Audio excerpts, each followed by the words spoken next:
গল্পের চতুর্থ পর্বতে আমরা দেখতে পাই জাংহো হানজুকে বলে, কেন আপনি হেবিট কনস্ট্রাকশন সাইটকে ব্যাংক্রাপ্ট করেছেন? কি এমন সমস্যা ছিল যার কারণে আপনি এই কাজটি করেছেন? হানজু বলে, কেন আমাকে ওই ব্যাপারে জিজ্ঞেস করতেছো? কারণ যাকে আমি জিজ্ঞেস করবো সে তো মারা গিয়েছে। এখন আপনি কোনো মিথ্যা কথা বলবেন না যে ফাইন্যান্সিয়াল রিপোর্টের কারণে এই ঘটনা ঘটেছে। আসলেই যদি ফাইন্যান্সিয়াল প্রবলেম নিয়ে কোনো ঘটনা থাকতো তাহলে রিপোর্ট রুমে কোম্পানির ডকুমেন্ট ফাইলেও থাকতো। কেউ যেন সেই ডকুমেন্ট দেখতে না পারে তার জন্য সেখান থেকে গায়েব করে দেওয়া হয়েছে। টেল অ্যাকাউন্টিং ফর্মে আমি জয়েন হওয়ার পর থেকে অনেকদিন ধরে আমি সেই রিপোর্ট খুঁজতেছি। এই জন্যই আমি টেল কোম্পানি ছাড়া অন্য কোথাও জয়েন করিনি, কারণ আমি নিজের চোখ দিয়ে দেখতে চাই সেই ডকুমেন্টে কি কি প্রবলেম ছিল, কি এমন ঘটনা ঘটেছিল যার কারণে হেবিট কনস্ট্রাকশন সাইট বন্ধ করে দেওয়া হয়েছে। হানজো তখন বলে, যদি তুমি ডকুমেন্ট দেখতে পাও তাহলে কি তুমি সবকিছু বদলাতে পারবে? জাংহো বলে, যে ব্যক্তি হেবিট কনস্ট্রাকশন সাইটকে ধ্বংস করেছে তার ভবিষ্যৎ আমি পাল্টে দিব, তার জীবনের এক এক দিন জাহান নামে পরিণত করে দিতাম। হানজো বলে, তুমি যেটা বলতেছো সেটা কি আসলে সম্ভব? জাংহো বলে, অসম্ভবের এখানে কিছু নেই। যখন আমি আপনাকে হেবিট কনস্ট্রাকশন সাইডে দেখেছিলাম কখনো কি ভেবেছিলেন যে আপনি আর আমি একসাথে একই কোম্পানিতে চাকরি করব? এই জন্য আমার আসল সত্য ঘটনাটি জানা প্রয়োজন। যেভাবে হোক হেবিট কনস্ট্রাকশন সাইডের আমার সেই রিপোর্টটি দেখা প্রয়োজন। এখন সেই রিপোর্টটি কোথায় আছে আপনি আমাকে বলুন। অপোজিট সাইডে ডাইরেক্টর চেয়ারম্যানকে বলে, এখন অ্যাকাউন্টের অ্যাক্সেস আপনার ছোট ভাই আর কখনোই দেখতে পাবে না, কিন্তু অকশনে যেটা আপনি ভেবেছিলাম তার থেকে আপনি অনেক গুণ বেশি বেট করে ফেলেছেন। চেয়ারম্যান লিসানজু বলে, তুমি কেন আমাকে সেই সময় এত বড় অ্যামাউন্ট লেখার সময় থামাওনি? কেন তুমি এত বড় অ্যাকাউন্টিং এক্সপার্ট, কেন তুমি আমাকে থামাওনি? ডাইরেক্টর বলে, আমি আপনাকে অনেক থামানোর চেষ্টা করেছি কিন্তু আপনি নিজেই তো লিখলেন। লিসানজু বলে, এত টাকা তোমাকে আমি দেই কিসের জন্য? এখানে আমরা জানতে পারি ডাইরেক্টর, ভাইস প্রেসিডেন্ট ও চেয়ারম্যান লিসানজু এদের দুজনের হয়ে কাজ করে। চেয়ারম্যান তাকে উল্টো অনেক বকাঝকা শুরু করে দেয়, তারপর তাকে ড্রিঙ্কের গ্লাস তার দিকে ছুঁড়ে মারে, তার অনেক জায়গায় কেটে যায়, তাকে অনেক অপমান করে সেখানে তাকে মাতাল অবস্থায় হুমকি দিয়ে বলে, কখনো তুমি পার্টনার হতে পারবে না এবং আমি যদি ছেড়ে দেই তোমাকে, তোমার ক্যারিয়ার ধ্বংস হয়ে যাবে। ডাইরেক্টর তখন চেয়ারম্যানের পায়ে পড়ে আর বলে, আপনি ঘটনা ভুলে আমাকে দ্বিতীয়বারের মতো চান্স দিয়ে দেখেন। তার কাছে অনেক ক্ষমা চায়। চেয়ারম্যান তখন বলে, নেক্সট টাইম ভালোভাবে কাজ করো। এ পাশে হানজু তখন বাসায় আসে আর জাংহো কথাগুলো সে ভাবতে থাকে। অতীতের সব ঘটনাগুলো সে ভাবতে শুরু করে। সেই সময় তার বুকে ব্যথা উঠে যায়, তারপর সে অনেকক্ষণ অজ্ঞান হয়ে থাকে ওখানে। পরে গিয়ে জ্ঞান ফিরে দেখে অনেক রাত হয়ে গিয়েছে। তখন তার ফ্রেন্ড তাকে কফি দিয়ে বলে, তুমি কি আসলে ঠিক আছো? তুমি মনে হয় ব্যাকডেট অকশন নিয়ে অনেক টেনশন করে ফেলেছো, তাই তোমার এই অবস্থা হয়েছে। তারপর সে ওখান থেকে চলে যায়। এপাশে জাংহো ভাবতে থাকে, টেল কোম্পানি একটা বিজনেসের মতো। কোন কোম্পানিকে বাঁচিয়ে রাখবে আর কোন কোম্পানিকে রাখবে না সেটা ভাইস প্রেসিডেন্টের উপর নির্ভর করে। একটা কোম্পানির জীবনের ভবিষ্যৎ নির্ভর করে একটা অ্যাকাউন্টিং ফর্মের উপর। হেবিট কনস্ট্রাকশন সাইটকে বাঁচিয়ে রাখলে অনেক প্রফিটেবল হতো, কিন্তু তাকে কেন ধ্বংস করা হয়েছে, কেন হানজু এসব রিপোর্ট লিখেছে, এটা আমাকে খুঁজে বের করতে হবে। পরের দিন অফিসে ভাইস প্রেসিডেন্ট ডাইরেক্টরকে বলে, কালকে তুমি খুব ভালোভাবে কাজ করেছো। ডাইরেক্টর বলে, আমি তো কোনো কিছুই করতে পারিনি, যা কিছু করেছে সব মিস্টার হান। ভাইস প্রেসিডেন্ট বলে, অফিসের মধ্যে ছড়িয়ে পড়েছে তুমি অন্য কোম্পানির ক্রেডিট নিয়ে পার্টনার হতে চাও। আমি যা উত্তর দেওয়া সেটা দিয়ে দিয়েছি, তোমাকে এটা নিয়ে ভাবতে হবে না। তোমার বাবার মতো আমি হওয়ায় এই ফর্মে তোমাকে পার্টনার বানিয়ে দেওয়া উচিত। ডাইরেক্টর বলে, আপনাকে এটা বলার জন্য অসংখ্য ধন্যবাদ। আরো তাকে বলে, এটা ব্যাকডেট অকশনের সব ক্রেডিট হানজুকে দিয়ে দেওয়া উচিত। তখন ডাইরেক্টর তার অফিস রুমে এসে সবকিছু ভাঙচুর করতে থাকে, কারণ যে সব সে প্ল্যান করেছিল কোনো কিছু সে করতে পারেনি। তখন সে তার সেক্রেটারিকে ফোন দেয় আর বলে, corporate deal, property deal, financial deal, যত ডিল আছে সব আমার টেবিলে নিয়ে আসো। আমাদের অনেক টাকা ইনকাম করতে হবে। আমি সারা জীবন ডাইরেক্টর হয়ে থাকতে চাই না। তার সেক্রেটারির উপর রেগে বলে, আমার পার্টনার হতে হবে যেভাবেই হোক, যেন আমার সাথে তোমারও প্রমোশন হয়। এর পাশে অফিসে হানজু চলে আসে। তখন তার ফ্রেন্ড তাকে বলে, তুমি তো ছুটি নিয়েছিলে, আবার অফিসে এসেছো কেন? তখন তাকে বলে, আমি জিসান ব্যাংকে গিয়েছিলাম এমপ্লয়মেন্ট চেক করার জন্য। সে বলে, আমি এখন সোমাটেক নিয়ে কাজ করতেছি। সেই সময় ফ্ল্যাশব্যাক আমরা দেখতে পাই জিসান ব্যাংকের ম্যানেজারকে বলেছিল সে তার হয়ে কাজ করবে টেল কোম্পানিতে অ্যাকাউন্টিং হিসাবে। অপোজিট সাইডে জিনিয়ন তাকিয়ে থাকে জাংহোর দিকে। সে অফিস রুম থেকে বের হয়ে চলে যায়। জিনিয়ন তাকে ডাক দিতে চেয়েও ডাক দেয় না, তার মন তখন খারাপ হয়ে যায়। এপাশে জাংহো একা মন খারাপ করে রাস্তা দিয়ে হাঁটতে থাকে। হানজুর কথাগুলো সে মনে করতে থাকে, কারণ সে বলেছিল রিপোর্ট ফাইল দেখলে তুমি এমন কি করতে পারবে। তারপর সে তার দাদিমা রেস্টুরেন্টে আসে, তার বন্ধুর সাথে সে খাবার খাচ্ছিল। সেই সময় সে নিউজে দেখতে পায় সাঙ্গা কনস্ট্রাকশন সাইট ও দেশের নতুন টেকনোলজি ব্যবহার করে বিল্ডিং নির্মাণ করতেছে। বেশিরভাগ কোম্পানি এই নতুন টেকনোলজি ব্যবহার করে বিল্ডিং নির্মাণ করতেছে। জাংহো বলে, আসলেই সে কিনে ফেলেছে। তার ফ্রেন্ড তাকে বলে, এই বিল্ডিং বানানোর স্বপ্ন ছিল মিস্টার জাংয়ের, সে মারা যাওয়ার কারণে সেটা আর সম্ভব হয়নি। আর জিসু দিদির বয়ফ্রেন্ড কতবার তাকে বলেছিল বিয়ে করার জন্য, কিন্তু সে তার বাবা না বলা পর্যন্ত বিয়ে করবে না এটা তাকে বলে দিয়েছিল। আর আঙ্কেল মারা যাওয়ার পর থেকে দিদি পুরোপুরি নিখোঁজ হয়ে গিয়েছে। দাদিমা তখন বলে, যদি কারোর সাথে লেখা থাকে কপালে থাকলে একদিন না একদিন দেখা হবেই। তখন দাদিমা বলে যে আমার রেস্টুরেন্টে খাবার খাই সবাই আমার পরিবারের মতো, সন্তানের মতো। এর পাশে এপাশে হানজু অফিস রুমে মন খারাপ করে বসে থাকে আর ভাবে কি করবে সে। তখন আমরা ফ্ল্যাশব্যাকে দেখতে পাই হেভি কনস্ট্রাকশন সাইট বন্ধ হওয়ার আগে হানজু অডিট করার জন্য সেখানে সে যায়। কোম্পানি সবকিছু সে ভালো পায়। তখন আমরা দেখতে পাই মিস্টার জ্যাং এর মেয়ে তার গার্লফ্রেন্ড জি সু তার জন্য তার বাসায় খাবার রান্না করতেছে। আর হেভি কনস্ট্রাকশন সাইটে প্রত্যেকটি মালামাল কোম্পানির স্টাফ তাকে দেখায়। সেগুলো চেক করার পর তারপর সে বাসায় চলে আসে। সেখানে আমরা দেখতে পাই তার গার্লফ্রেন্ড তাকে কতটা ভালোবাসে, সে তাকে কতটা ভালোবাসে। তারপরে Hanju Jisu happy new year celebration করে। তাদের লাভ স্টোরি অনেক হ্যাপি ছিল। বর্তমান সময়ে সে এসব ভেবে অফিস রুমে কান্না করতে থাকে। তখন আমরা দেখতে পাই হেভি কনস্ট্রাকশন সাইডে ফাইনাল রিপোর্ট ডকুমেন্ট তার কাছে। তখন আমরা দেখতে পাই জ্যাং হু সে তার বন্ধুর সাথে কথা বলতেছিল। তখন সে জায়গায় চলে আসে হানজু। তখন তাকে জিজ্ঞেস করে তুমি কি এখানে প্রতিদিন আসো? সে বলে আপনি কি এটা দেখার জন্য এসেছেন? হানজু জ্যাং হুকে হেভি কনস্ট্রাকশন সাইডের ফাইনাল রিপোর্টটি তাকে দেয়। সে রিপোর্ট আগ্রহ সহকারে পড়তে থাকে, কারণ যে রিপোর্টটির জন্য সে এতদিন ধরে খুঁজতেছিল। জ্যাং হু রিপোর্টটি পড়তে থাকে। সে সময় দেখতে পাই বাকি পেপারসটি নেই। তখন তাকে জিজ্ঞেস করে নেক্সট পার্টগুলো কোথায়? হানজু বলে বাকি পেজগুলো কি তোমার চাই? তখন তাকে বলে আমি মজার মোডে নেই, তুমি আমাকে বলো বাকি পেপারসগুলো কোথায়। হানজু তখন বলে তুমি আমার টিমের হয়ে কাজ করো, তখন আমি তোমাকে বাকি রিপোর্টগুলো ও পেপারসগুলো দিব। আর তাকে বলে আমি এখন সোমাটেক নিয়ে কাজ করতেছি। জাংহু বলে আমি কেন কাজ করব? আর আমি যদি এই রিপোর্ট ফাইলটি হেড অফিসে জমা দিয়ে বলি আপনি এই ফাইলগুলো লুকিয়েছেন তখন আপনার কি হবে? হানজু তখন বলে যদি আমার আসলে ভয় থাকতো তাহলে তো এই রিপোর্ট ফাইলটি বক্সে থাকতো, আমার কাছে না। আরো তাকে বলে কাল সকাল 8টা থেকে আমার সাথে আমার অফিসে কাজ করবে তুমি। তারপর সে চলে যায় ওখান থেকে। জাংহু তখন মাথা গরম হয়ে যায়, রিপোর্টের জন্য তার সাথে এখন কাজ করতে হবে। অপোজিট সাইডে আমরা দেখতে পাই ভাইস প্রেসিডেন্ট টেল কোম্পানির সকল স্টাফদের নিয়ে মিটিং করতেছে। তিনি বলেন জিনসান ব্যাংক ও সোমাটেক নিয়ে কাজ করবে এখন থেকে হানজু। ডাইরেক্টর তখন বলে হানজুকে প্রজেক্ট ম্যানেজার বানিয়ে দিন এবং আমি ব্যাকআপ ম্যানেজার হিসাবে তার সাথে এই প্রজেক্ট নিয়ে কাজ করতে ইচ্ছুক। তখন আমরা দেখতে পাই ডাইরেক্টর বলে ভাইস প্রেসিডেন্টকে PH private equity 3D construction site কিনতে তারা ইচ্ছুক। ওনারাও সোমাটেকের মতো কোম্পানি চাই। ভাইস প্রেসিডেন্ট বলে তুমি এখন সে জায়গায় থাকলে কি বলতে বলো? ডাইরেক্টর বলে সেলিং সোমাটেক আমাদের উচিত পিএইচ ইকুইটির কাছে বিক্রি করে দেওয়া, যেন আমাদের সব থেকে বেশি পরিমাণে প্রফিট এখানে হয়। আর বেশি পরিমাণ প্রফিট আমাদের কাছে আসলে আপনারও চেয়ারম্যান হতে কেউ আটকাতে পারবে না। আমি মনে করি যার কাছে বেশি পরিমাণ অর্থ থাকবে সেই হবে আগামী দিনের চেয়ারম্যান। ভাইস প্রেসিডেন্ট তখন বলে তোমার যা মন চায় তা করো, কিন্তু যেখানে বেশি পরিমাণ প্রফিট নেই সেখানে আমি নেই। ডাইরেক্টর বলে তাহলে আমি এই কাজটি হ্যান্ডেল করতেছি,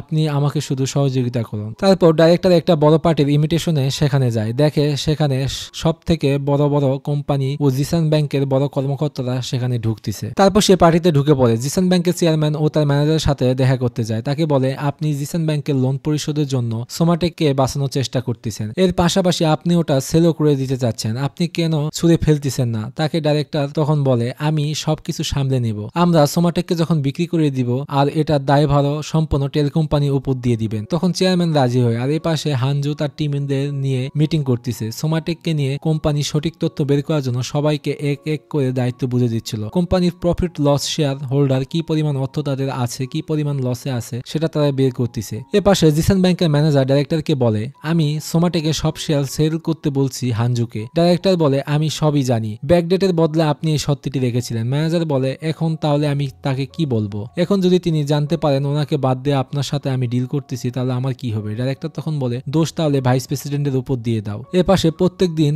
কাজের জন্য হানজু ও জাহাঙ্গুকে heavy construction site report papers 2টা করে দিতে থাকে, যেটা তাকে পার ডে পেমেন্ট করতেছে। জিওনন এ পাশে সোমাটেক কোম্পানির 3D কনস্ট্রাকশন সাইডের অডিট করতেছে, কোম্পানির সকল খুঁটিনাটি তথ্য খুঁজে বের করতেছে। সোমাটেক কোম্পানির মালিক তিনি 3D টেকনোলজি সম্পর্কে সবকিছু তাদেরকে বোঝাচ্ছেন। এসব সব কথা দাঁড়িয়ে থেকে শুনতেছিল জ্যাংহো। আর ফ্ল্যাশব্যাকে তার মনে পড়ে মিস্টার জ্যাং বুঝিয়েছিল সেই সময় বাকি অ্যাকাউন্টিংদের। এসব কথা ভাবতে আসে। তখন জিনিয়ন বলে তুমি সবসময় আমার দিকে তাকিয়ে থাকো, তোমার কি কাজ করার ইচ্ছা নেই নাকি আমাকেই শুধু দেখবে? এটা শুনে অবাক হয়ে যায়। তাকে জিজ্ঞেস করে কি বলতিছো তুমি? তারা দুজন হাসতে থাকে, কারণ আস্তে আস্তে তাদের মধ্যে একটা ভালো সম্পর্ক লাভ স্টোরি ক্রিয়েট হচ্ছে। এই পাশে প্রতিদিন কাজের জন্য সে 2টা করে পেপারস পাচ্ছে হানজুর কাছ থেকে। জাংহু একটা পেপার সব জমাতে থাকে আস্তে আস্তে করে। এ পাশে মিটিং এ সবাই ভালো কাজ করার জন্য সবাইকে ধন্যবাদ দেয় হানজু। জাংহুকে ডাক দিয়ে হেভি কনস্ট্রাকশন সাইডের ফাইনাল রিপোর্টটি তাকে দিয়ে দেয়। তখন তাকে বলে আজকের পর থেকে আর কখনো তোমার সাথে আমার দেখা হবে না। হানজু বলে তুমি এটা কখনোই পারবে না। তারপর সে ফাইনাল রিপোর্টটি পড়তে থাকে। তখন আমরা দেখতে পাই সে বাসায় চলে আসে এবং হেভি কনস্ট্রাকশন সাইডে সব রিপোর্ট পেপার নিয়ে পড়া শুরু করে দেয়। তখন সে লক্ষ্য করে একটা বারকোড পেপারস এর উপরে দেওয়া থাকে। তখন আমরা দেখতে পাই জিন ইয়ন তাকে বলেছিল বারকোডের মধ্যে এটা রেকর্ড হয় কোম্পানি সার্ভারের মধ্যে, কোনো ব্যক্তি এই ডকুমেন্ট সাবমিট করেছে, তার আর কে এটা প্রিন্ট করেছে সেটার তথ্য ওখানে সেভ থাকে। জিন ইয়ন আরো তাকে তাকে বলে কোম্পানির সিকিউরিটির জন্য কোনো তথ্য যেন পাচার না হয়ে যায় এই বারকোডটি ব্যবহার করা হয়। আর কোনো ডকুমেন্ট নিয়ে ঝামেলা হলে সেটা কার মাধ্যমে হয়েছে এটা বারকোডের মাধ্যম দিয়ে খুঁজে বের করা হয়। এটি একটি ফার্স্ট রিকোয়ারমেন্ট সিস্টেম। জাংহো তাকে প্রশ্ন করে বারকোড ছাড়া কোনো ডকুমেন্ট বের করা পসিবল কিনা। জিনিয়ন বলে একমাত্র পার্টনাররাই করতে পারবে। এই অ্যাকাউন্টিং ফর্মে এমন কিছু নাই যে পার্টনাররা করতে পারবে না, কারণ তাদের কাছে কোম্পানির সকল অ্যাক্সেস থাকে। কেউ যদি পার্টনার অ্যাকাউন্টে লগ ইন করে ডকুমেন্ট প্রিন্ট করে তাহলে কেউ বুঝতে পারবে না, কিন্তু এরকম ঘটনা আগে কখনো ঘটেনি। জাংহো তখন বুঝতে পারে এটা হানজু লগ ইন করে প্রিন্ট করেছে। তারপর সে তার কাছে যায় অফিস রুমে, তাকে পেপারসটি দিয়ে প্রশ্ন করে হেবিট কনস্ট্রাকশন সাইডের রিপোর্ট দুইটা কেন তৈরি করা হয়েছে আমাকে বলেন। তখন সে বলে কেন তোমার এমন মনে হচ্ছে। তখন তাকে পেপারসটি দুটি আলাদা অংশ দেখায়, বলে একজন ব্যক্তি যে এই পেপারসটি প্রিন্ট করে এনে দিয়েছে, আরেকটা যেটা তৈরি করা হয়েছে। একটা রিপোর্টের মধ্যে বারকোড দেওয়া আছে, আরেকটির মধ্যে বারকোড দেওয়া নেই। আরো বলে হয়তোবা পার্টনার নিজেই অ্যাকাউন্টে লগ ইন করে প্রিন্ট দিয়েছে, না হয় কেউ তার আইডিতে লগ ইন করে প্রিন্ট করেছে, আর এই দুইটা রিপোর্ট আলাদা। হানজো তখন বলে দুই আলাদা ব্যক্তিও তো এটা প্রিন্ট করতে পারে। জাংহো বলেন এই রিপোর্টের কথাগুলো আলাদা, কারণ একটা রিপোর্টের মধ্যে লেখা আছে তারা পটেনশিয়াল ভালো, আর একটা রিপোর্টের মধ্যে লেখা আছে পটেনশিয়াল ভালো থাকলেও সে কোম্পানি বেশি দিন টিকবে না। একটা রিপোর্ট বলে হেবিট কনস্ট্রাকশন সাইটকে বন্ধ করে দেওয়া উচিত, আর একটা রিপোর্ট বলতেছে যে হেবিট কনস্ট্রাকশন সাইটকে থাকা উচিত। কিন্তু তারপর কেন হেবিট কনস্ট্রাকশন সাইটকে বন্ধ করে দেওয়া হয়েছে? তার মানে প্রথম রিপোর্টে যে বলেছে হেবিট কনস্ট্রাকশন সাইটকে থাকা উচিত, সেই রিপোর্টের সাথে বদলে দেওয়া হয়েছে যেন কোম্পানি বন্ধ হয়ে যায়। আমি জানতে চাই কেন এই ঘটনা ঘটেছে। এই রিপোর্টটি দেখেছেন আপনি তো ভালো করেই জানেন কেন এই ঘটনা ঘটেছে। আপনি কেন এই কাজটি করেছেন? আপনার দুই বাবা ছেলে মিলে এই কোম্পানিকে বন্ধ করার জন্য কি কোনো বড় পরিমাণ অর্থ পেয়েছেন কিনা আমাকে বলুন। হানজো তখন বলে একথা সবাই বের করতে পারবে, তুমি সেই কথা খুঁজে বের করো যেটা কেউ জানে না। তার মোবাইলে বারবার কল আসলে ওখান থেকে সে চলে যায়। ভাইস প্রেসিডেন্ট তার ছেলেকে বলে সোমাটেকে সব লস যাওয়ার কারণে কোম্পানি বেঁচে দেওয়ার চিন্তা ভাবনা করা হয়েছে। আপনি ভুলে যান না এই প্রজেক্টের ইনচার্জ আমি, আর আমার রিপোর্টের উল্টা কথা বলে। তখন ভাইস প্রেসিডেন্ট তার ছেলেকে বলে তুমি যদি এটা না করো তারপরেও কোম্পানি বিক্রি হয়ে যাবে। হানজো বলে আপনি ঠিক আগের মতো একই কাজ করতে যাচ্ছেন সোমাটেকের সাথে। তখন আমরা দেখতে পাই হানজো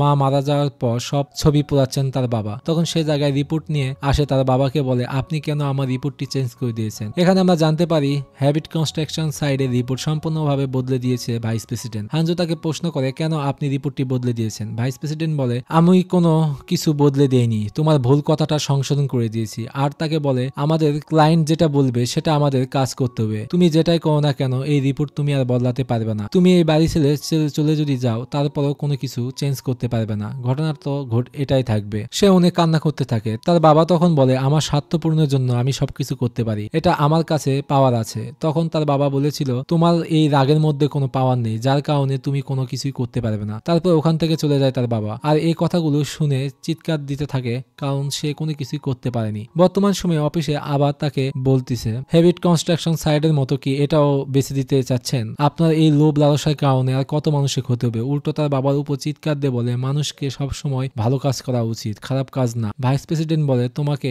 আর এই প্রজেক্টে থাকতে হবে না, সব রিপোর্ট তুমি ডাইরেক্টরকে দিয়ে দাও, আর বড়দের কথা শুনতে শিখো। তারপর ওখান থেকে রাগ করে সে চলে আসে। সিনিয়র অফিসার হেইউন হানজুকে বলে জিসান ব্যাংকের লোন এক্সটেনশন সোমাটেককে দিবে না, সেটা বলে দিয়েছে। জিসান ব্যাংক বলেছে এটা আমাদের ডিসিশন, তাই আমরা কোনো লোন দিতে পারবো না। আমি জানি না এটা কে করেছে, আমি জানি এটা কে করেছে। তখন সে অফিস রুম থেকে তাড়াতাড়ি করে বের হয়ে যায়, আর দাঁড়িয়ে থেকে সব দেখতেছিল জাংহো। হানজু গাড়িতে উঠতে লাগলে সেই জায়গায় চলে আসে জাংহো। গাড়িতে উঠে বলে আমি জানি আপনি অনেক ব্যস্ত, তারপর তো আপনাকে আমার প্রশ্নের উত্তর দিতে হবে। তারপর গাড়ি অনেক স্পিডে সে চালাতে থাকে। গাড়ি অনেক স্পিডে চালানোর কারণে ভয় পাচ্ছিল জাংহো। তখন বলে চুপচাপ বসে থাকো, একটা কথা বলো না, তোমাকে আমি এখান থেকে লাত মেরে বের করে দিব। তারপর সে ডাইরেক্টরের কাছে আসে, চিৎকার দিয়ে বলে নিচে নামতে। হানজু ডাইরেক্টরকে গিয়ে ডাইরেক্ট ঘুষি মেরে দেয়, আর বলে হেবিট কনস্ট্রাকশনকে বেছে দিয়েছো, এখন কি সোমাটেকের সাথেও কি একই কাজ করতে চাচ্ছ? ডাইরেক্টর বলে টেল অ্যাকাউন্টিং ফর্মে আমি পার্টনার হতে চাই, যার জন্য আমি সবকিছু করতে পারি। আমি জানি তোমার আত্মা অনেক আগেই মরে গিয়েছে, একজন অ্যাকাউন্টিং হিসাবে কি তোমার কোনো দায়িত্ববোধ নেই? এর আগে যখন আমার রিপোর্ট হেবিট কনস্ট্রাকশন সাইডের সাথে বদলে দিয়েছিলে তখন তোমাকে আমি কোনো কিছু করতে পারিনি। ডাইরেক্টর তখন বলে যখন তুমি তোমার মায়ের মরার শোক পালন করতেছিলে আমাকে ভাইস প্রেসিডেন্ট যেটা অর্ডার দিয়েছিল আমি সেটাই কাজ করেছি। রাস্তায় যে কোনো মানুষকে তুমি জিজ্ঞেস করো সে তার সিনিয়র অফিসারের অর্ডার কয়জন না ফলো করেছে। টেল কোম্পানির মধ্যে ভাইস প্রেসিডেন্ট যেটা অর্ডার দিবে সেটাই আমাকে করতে হবে। একজন সাধারণ মানুষকে যেটা তার বস অর্ডার করবে সেটাই তাকে করতে হবে, কারণ আমাকেও আমাদের চাকরি বাঁচাতে হবে। তুমি ভাবতেছো আমি পার্টনার হওয়ার জন্য পাগল হয়ে গেছি, কিন্তু এই রিপোর্ট বদলে যদি আমার পার্টনার হয়ে যেতে পারি তাহলে এরকম 100 রিপোর্ট আমি বদলে দিব। হানজো তখন বলে আমার বাবা আর তোমার মতো মানুষ মানুষ কখনোই ভালো হবে না, তাই আমি তোমাকে থামাবো। ডাইরেক্টর তখন বলে তুমি তো নিজের ভালোবাসা মানুষকেই বাঁচাতে পারোনি, তাহলে আমাকে থামাবে কিভাবে? আমিও দেখতে চাই তুমি এই সামনের দিনে কি করো। তারপর সে ওখান থেকে চলে যায়। এসব দাঁড়িয়ে থেকে দেখতেছিল জাংহো। হানজু গাড়িতে উঠলে লাগলে সে সময় বাধা দেয়। জাংহো বলে আপনি হেবিট কনস্ট্রাকশন বন্ধ হওয়ার হাত থেকে বাঁচাতে চেয়েছিলেন। তখন সে বলে সব তো শুনে ফেলেছো, এখন আবার কি জিজ্ঞেস করতে চাও? তখন সে চিৎকার দিয়ে বলে এতদিন আমি ভুল মানুষের টার্গেট করে এগোতেছিলাম। আর তাকে বলে তোমার টার্গেট সঠিক জায়গাতেই ছিল। তারপর সে ওখান থেকে চলে যেতে লাগলে তাকে অফার দেয় তার সাথে ড্রিঙ্ক করার জন্য। তারপর তারা বাসায় এসে তারা দুজন ড্রিঙ্ক করে। অতিরিক্ত ড্রিঙ্ক করে সে ঘুমিয়ে পড়ে। তখন সে দেখতে পায় তার দিদির সাথে হানজুর ছবি। সে বুঝতে পারে এটাই সে বয়ফ্রেন্ড তার দিদির। পরের দিন অফিসে ছাদের উপর হানজু যে ফাইলটি সে তৈরি করেছিল সেটা জাংহুকে দেয়। তখন তাকে বলে আমি যখন তোমাকে ইন্টারভিউ বোর্ডে দেখেছি তখনই আমি তোমাকে চাকরিতে নিয়েছি, কারণ তোমাকে আমি চিনে ফেলেছিলাম। আমি ডিসিশন নিতে পারতেছিলাম না আমি কি করব। আমাদের টার্গেট দুজনেরই এক, ভাইস প্রেসিডেন্ট, ডাইরেক্টর ও তাদের সাথে যারা কাজ করে তারা সবাই আমাদের টার্গেট। ওরা আজ পর্যন্ত যত খারাপ কাজ করেছে তার শাস্তি তাদেরকে পেতে হবে। জাংহু তখন বলে আমার টার্গেট একটাই ছিল, কিভাবে তাদেরকে আমি শাস্তি দিব। আর এই প্রতিশোধের ইন্টারেস্ট এতটাই বেড়ে গিয়েছে যে তাদেরকে এটা ভোগ করতে হবে। আর তাকে বলে এখন আমাদের কি করতে হবে? হানজু বলে আগে যা ঘটেছে এখন তা দ্বিতীয়বার যেন না হয় সেটা আমাদেরকে আটকাতে হবে। তারপর তারা সোমাটেকের ফাইল নিয়ে নিজেরা ইনভেস্টিগেশন শুরু করে দেয়। এ পাশে ডাইরেক্টর যখন জাংহুকে তাদের সব কথা শুনে ফেলায় তাকে নিয়ে একটু সন্দেহ তৈরি হয়, যার জন্য তার সেক্রেটারিকে আদেশ দেয় তার সকল তথ্য বের করে আনার জন্য। হেবিট কনস্ট্রাকশন সাইটের সাথে তার কি সম্পর্ক আছে এটাও খুঁজে বের করতে বলে। হানজু জাংহুকে বলে সোমাটেক কোম্পানি থাকলে কার বেশি লাভ হবে? সে বলে সোমাটেক কোম্পানিরই হবে। হানজু বলে সব থেকে লাভ হবে জিসান ব্যাংকের। আর কে এই সেকেন্ড পার্টি যে সোমাটেককে কেনার ডিল করতেছে তাকে আমাদের খুঁজে বের করতে হবে। এ পাশে তখন জেনে যায় ডাইরেক্টর জাংহুর সাথে হেবিট কনস্ট্রাকশন সাইডের মালিক মিস্টার জাংহের সম্পর্ক। তার মৃত্যুর পরেই সে অ্যাকাউন্টিং অফিসার হয়েছে। ডাইরেক্টর তখন তাকে টেনে নিয়ে আসে নিচের ফ্লোরে, তাকে জোরে ধাক্কা মেরে বলে তোমার এখানে আসার আসল উদ্দেশ্য কি? আমাকে বলো, কি করতে চাচ্ছ তুমি এখন? সে হাসতে থাকে। রিপোর্ট বদলানোর কারণে হঠাৎ করে কি তোমার ভয় লাগতেছে কিনা? ডাইরেক্টর বলে আমি কোনো ভুল কাজ করিনি, তাই তুমি একজন অ্যাকাউন্টিং অফিসারের মতো আবার রিপোর্টটি পড়ে দেখো, তখন তোমার কাছেও মনে হবে আমি সঠিক কাজ করেছি। ডাইরেক্টর বলে তুমি কখনোই আমার কাছ থেকে জিততে পারবে না। তারপর তাকে হুমকি দিয়ে ওখান থেকে চলে যায়। ডাইরেক্টর তখন ভাইস প্রেসিডেন্টকে বলে আমরা মিটিং এ অ্যারেঞ্জ করেছি এক জায়গায়, সব যেন তাড়াতাড়ি সব কাজ হয়ে যেতে পারে। এ পাশে হানজু সেই মিটিং এ যাওয়ার জন্য বলে তুমি কি রেডি আছো? জাংহো তখন বলে আমি ছোটবেলা থেকে রেডি। এ পাশে তখন এই মিটিং এ যে হেড সেও চলে আসে। মিটিং এর জন্য সবাই এক রুমে বসে থাকে। সেই মিটিং এ যে মূল হেড সে তখন ঢুকে পড়ে। সে আর কেউ না জিসু, মিস্টার জ্যাং এর মেয়ে, জাংহুর বোন ও হানজুর গার্লফ্রেন্ড। তাকে দেখে তারা অনেক অবাক হয়ে যায়। ভাইস প্রেসিডেন্ট তাকে দেখে পুরো টাসকি খেয়ে যায়। এ পাশে তারা দুজন পুরো চমকে যায়। হানজু তাকে দেখে অনেক ইমোশনাল হয়ে যায়। তারপর ঘটনাটি পরের এপিসোডে চলে যায়।